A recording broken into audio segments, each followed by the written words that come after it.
কি দেখেছো কভু দিঘির পরাজয়?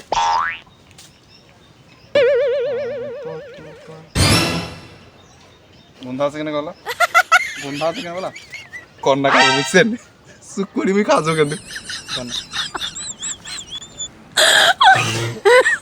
কি হল? এই যে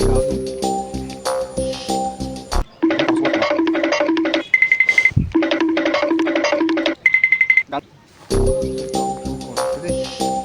নদীটা তো জল যেমন করেছে কেলকা গাছ বাজাছো সাঁতারও তো জানো না যদি কাপড় যদি ফির খুলতে যায় রে যা ঝামেলা হবে।